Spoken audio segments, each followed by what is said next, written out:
Bom dia, amados. Quero saudá-los com a graça, a misericórdia e a paz do nosso Senhor Jesus Cristo. Amém? Vamos orar? Deus, te damos graças porque o Senhor é glorioso e a sua glória se espalha em todo o universo. Te agradecemos por sua glória sobre a tua igreja. Que o teu Santo Espírito ilumine a nossa mente para entendermos este salmo e que façamos a tua vontade. É o que oramos em nome de Jesus. Amém. Por que insistimos em ser cristãos com todo o sofrimento, perseguição e angústia que passamos? Por conta dos privilégios que a igreja tem. Porque os privilégios que a igreja tem não estão atrelados ao que a igreja é, mas a quem ela está atrelada. Os privilégios da igreja são por causa de Cristo, que é o cabeça dela e é o nosso grande abençoador. O salmo dessa manhã, o Salmo 24, vai nos mostrar um pouco disso. É um salmo de Davi. Esse salmo foi feito para cantar nas festas do tabernáculo ou numa ocasião muito específica, a entrada da Arca da Aliança em Jerusalém. Aqui no salmo, Davi organiza o povo para a recepção da Arca da Aliança. O salmista aqui contempla a própria presença do Senhor e vai falar de um triplo privilégio concedido por Deus ao seu povo. E como igreja de Cristo que somos, podemos contemplar também a presença do Senhor Jesus Cristo e os benefícios que recebemos dele e por todas as coisas que Cristo possui. 3 privilégios concedidos por Deus ao seu povo. É o que nós vamos ver aqui nesse Salmo 24. E o primeiro privilégio é desfrutar da bondade de Deus na criação. Verso 1 e 2, que nos diz: Ao Senhor pertence a terra e tudo que nela se contém, o mundo e os que nele habitam. Fundou-a ele sobre os mares e sobre as correntes, a estabeleceu. O salmista nos faz olhar para a terra e nos fez uma observação, ou melhor, e nos faz uma observação. A terra pertence ao Senhor e tudo o que nela se contém. A terra é o local que Deus escolheu para estabelecer o seu reinado, de forma que ele não só reina no céu, no universo, mas o salmista nos faz olhar para aqui e dizer que a terra pertence ao Senhor. A terra é dele. E ainda o salmista diz que todas as coisas que existem na terra é do Senhor. Não interessa se o homem está mudando a estrutura do planeta. Tudo continua sendo de Deus. Pertence a Deus. A pergunta é: por que tudo pertence ao Senhor? A resposta vem no versículo 2. Porque ele fundou tudo. Ele fez todas as coisas. Meus amados, só existem vida nesse planeta porque o Senhor quis colocar vida aqui. A quantidade de variedades para o nosso planeta existir é tão grande que é impossível haver outro lugar com todas as variedades necessárias para haver vida. É impossível em outro planeta haver vida. Não é só uma questão de atmosfera, de oxigênio, ter água, mas é o lugar adequado, a distância adequada para o Sol, a distância adequada para um satélite, a distância adequada de outros planetas para impedir que os meteoros atinjam a Terra. São tantas as variantes que impedem a destruição desse planeta, que se os cientistas admitissem, eles teriam que se curvar ao Senhor. Amados, Gênesis 1 não é uma fábula. Gênesis 1 não é uma invenção, mas é uma base para lembrarmos que tudo pertence ao Senhor. Foi Ele quem criou.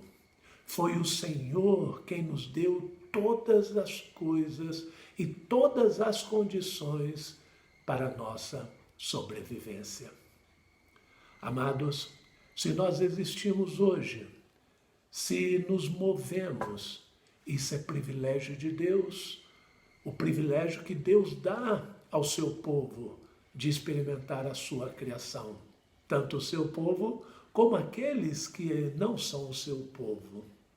A criação é uma grande bênção, é uma bênção tão grande que não nos damos conta da profundidade, da quantidade de coisas que são possíveis experimentarem.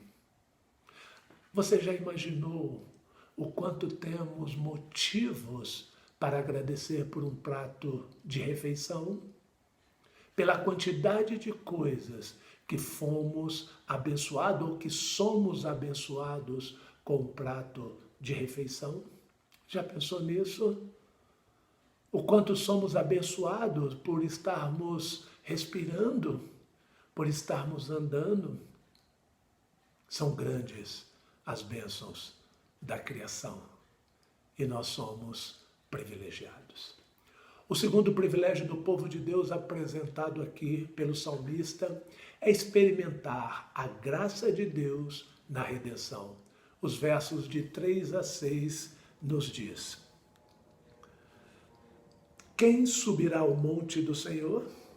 Quem há de permanecer no seu santo lugar? O que é limpo de mãos e puro de coração, que não entrega a sua alma à falsidade, nem jura dolosamente. Este obterá do Senhor a bênção e a justiça do Deus da salvação. Tal é a geração dos que o buscam, dos que buscam a face do Deus de Jacó. De repente, do versículo 1 e 2, o salmista passa a tirar os olhos da terra e passa a colocar os olhos no céu. Deus deseja que os nossos olhos sejam colocados aqui na terra, mas precisamos saber que não podemos nos prender às coisas dessa terra, pois os meus olhos devem estar atrelados para um lugar muito, mas muito melhor, o céu. Veja a pergunta no versículo 3. Quem é que vai morar com o Senhor? A pergunta é simples. A referência ao monte está em Êxodo 24. Morar no santo lugar é uma referência do próprio tabernáculo, onde havia o lugar santo e o santo dos santos. Quem vai morar no tabernáculo do Senhor? Quem é que vai estar na presença do Senhor? A resposta está no versículo 4. O que é limpo de mãos e puro de coração, que não entrega a sua alma à falsidade, nem jura dolosamente. E o salmista, com essa resposta aqui, vem com o Salmo 15. Lembra o Salmo 15, lá atrás, que nós já estudamos? Com todas aquelas características daquele que vai morar no céu. É uma lista que pesa nos ombros. O salmista está certo que é isso que precisa ser para morar na casa do Pai. Para morar na casa de Deus é preciso ter essas qualidades. E Davi sabe o quanto isso é pesado. Mãos limpas, atos adequados à vontade do Senhor, obediência aos mandamentos do Senhor. Coração limpo, puro, pensamentos limpos, o interior purificado, o nosso coração, ele é pecaminoso. Por consequência disso, temos mãos sujas. Não entregar a sua alma à falsidade, não ser idólatra, não entregar a sua alma à vaidade, às coisas nulas. Os ídolos são coisas inúteis, são vaidades. A pessoa que vai morar no céu não entrega o seu coração a esse tipo de adoração. Ela é um adorador do Senhor. Ela não jura dolosamente, ela fala a verdade, ela cumpre as suas promessas. Ela é íntegra em todos os seus sentidos, ou em todos os sentidos. As pessoas que não manifestam o caráter santo de Deus não podem entrar na presença de Deus. Como a gente vai chegar no céu então? Versículos 5 e 6 nos diz: este obterá do Senhor a bênção e a justiça de Deus, a sua salvação, da sua salvação. Tal é a geração dos que o buscam, dos que buscam a face do Deus de Jacó. A solução está aqui. Essas qualidades se aplicam a Cristo, a quem adquirimos a justiça e nos transformamos em justos. Cristo na cruz pagou a dívida do meu pecado. Ele comprou tudo isso para mim com seu sangue. Agora, Deus olha para mim e não vê a minha justiça, mas a justiça de Cristo. Isso é justificação. Em Cristo nós fomos justificados. A justiça de Cristo, quem produziu a nossa salvação. A justiça de Cristo nos torna apto a morar no céu. Esse povo que vai morar no céu, ele busca o Senhor. Como diz o versículo 6. Jacó, Israel, não é um bom modelo para se seguir. Mas Jacó foi o alvo, Israel foi o alvo da salvação de Deus. E quem é agora exemplo de um homem que sua fé o levou a morar no céu.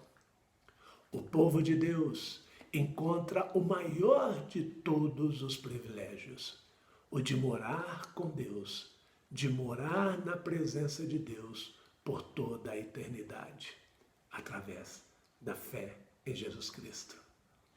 O terceiro privilégio é o de celebrar a glória de Deus na sua conquista final. Versos de 7 a 10. Nos diz: levantai,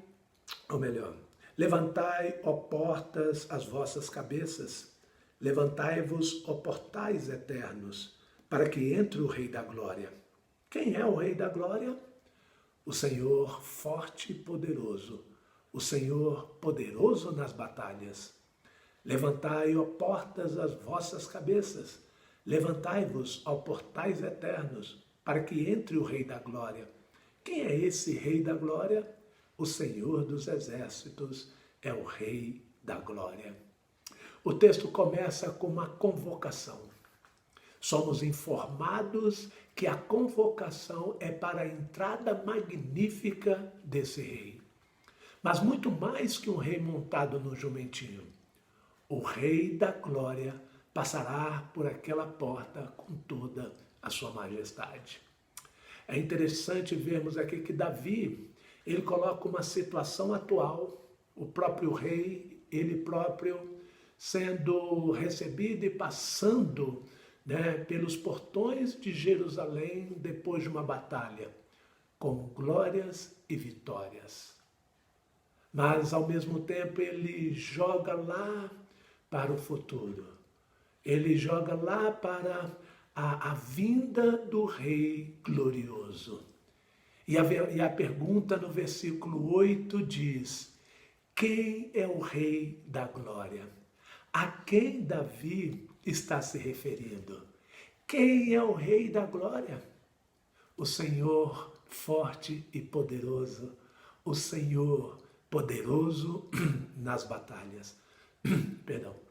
A resposta vem com um coro fortíssimo a essa pergunta. O Senhor forte e poderoso, o Senhor poderoso nas batalhas é o Rei da Glória. A descrição é de um rei vitorioso que vem chegando depois de uma batalha. O Deus forte e vitorioso, o Deus de Israel.